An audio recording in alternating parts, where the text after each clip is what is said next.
पूतना को ना देखने का दूसरा कारण है कि पूतना ने ब्रजवासियों को उत्सव से विमुख किया, अपनी ओर आकर्षित किया।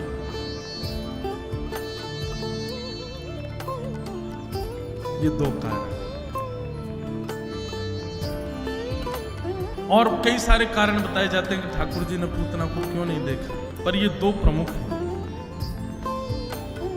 भगवान ने पूतना को नहीं देखा। अब यशोदा मैया तो बाहर चली गई कुछ कार्य करने, पूतना गोद में खिला रही थी। पूतना को भगवान देख करके यशोदा मैया चली गई। पूतना ने जैसे ही अपना पयोधर ठाकुर जी के मुख में दिया, भगवान ने पहले तो पूतना के विष को पिया, उसके बाद भगवान ने पूतना के रस तत्वों को पिया, पुण्यों को पिया, पापों को पिया, दुग्ध को पिया। और पीते पीते पीते ठाकुर जी ने जैसे ही पूतना के प्राणों को निकालना प्रारंभ किया। अब 6 दिन का बालक कितना सा होता है, उसका वजन भी नहीं पता चलता, इतना हल्का होता है।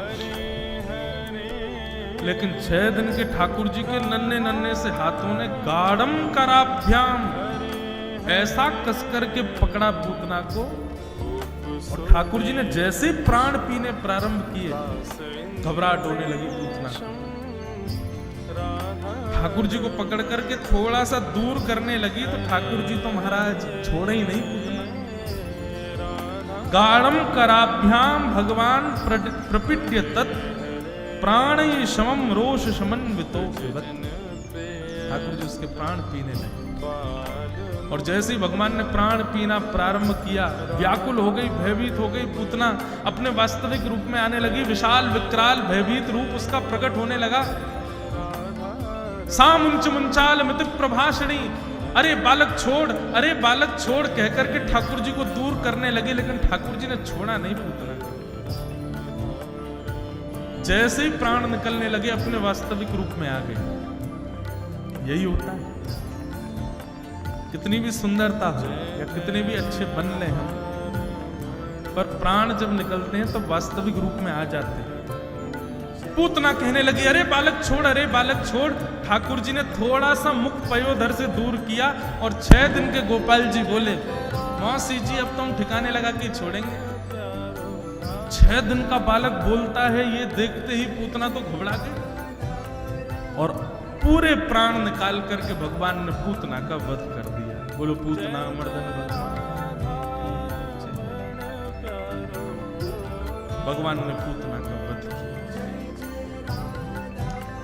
जैसे ही पूतना गिरी, उसका विशाल स्वरूप न जाने कितने खेतों को अपने नीचे चटनी बना करके गिरी। जोर की आवाज हुई, सब ब्रजवासी दौड़े, देखा विशाल राक्षसी पड़ी है। ऊपर झांक करके देखा तो ऊपर ठाकुर जी लेटे हुए हैं, नसैनी लगा के चढ़े, ऊपर से ठाकुर जी को उतार के लाए। ब्रज की सब गोपियां ठाकुर जी को लेकर के भागी कहां? गौशाला में।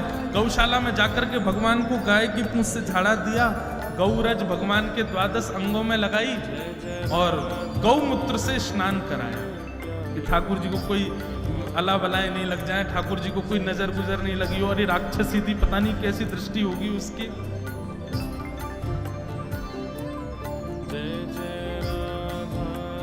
पूतना का वध भगवान ने किया। नन्हे से गोपाल जी को ले जाकर के गौशाला में स्नान आदि कराया। बंधुओं, अब यहां प्रसंग ऐसा आता है कि ठाकुर जी ने पूतना का वध करके पूतना को नरक भेजा होगा। देवता सब सिर पकड़ करके बैठ के बोले, ये क्या किया भगवान ने? मारने वाली को वो गति दे दी जो मां को मिलनी चाहिए। सब देवताओं ने अंतरंग रूप से ठाकुर जी से प्रार्थना करी, भगवान हमको ये आपका सिस्टम समझ नहीं आ रहा है, ये आपने किया क्या? पूतना जैसी राक्षसी, उसका नाम अच्छा नहीं, काम अच्छा नहीं, भोजन अच्छा नहीं, जाति अच्छी नहीं, कुछ भी तो अच्छा नहीं है उसमें, आपने उसको सदगति क्यों दी? सदगति प्राप्त करने के लिए कितने अच्छे अच्छे काम बताते हैं कथाओं में, ये करो ये करो ये करो, ठाकुर जी खुश होंगे, प्रसन्न होंगे। और पूतना में तो सारी दुर्गतियां थी, एक भी अच्छी वस्तु नहीं थी, फिर भी ठाकुर जी ने उसको मां की गति प्रदान की। तब ठाकुर जी कह रहे हैं, जिघांक्षयापि हरे स्तनम दत्त्वा सदगतिम। बोले हमको ना पूतना का कुछ भी अच्छा नहीं था, पर कोई भी व्यक्ति किसी को मारता है तो अस्त्र से शस्त्र से मारता है, पर पूतना का जो मारने का तरीका था ना, बोले क्या तरीका था? बोले जैसे एक माँ अपने बालक को पयोधर वात्सल्य भाव से पिलाती है, ऐसे पूतना वात्सल्य भाव से पयोधर पिला रही थी, तो मैं तो उसी पे ही रीझ गया। वो अपना दुग्ध पान करा रही थी, तो एक क्षण के लिए मुझको उसके प्रति प्रेम प्रकट हो गया, इसलिए मैंने उसको सदगति प्रदान की।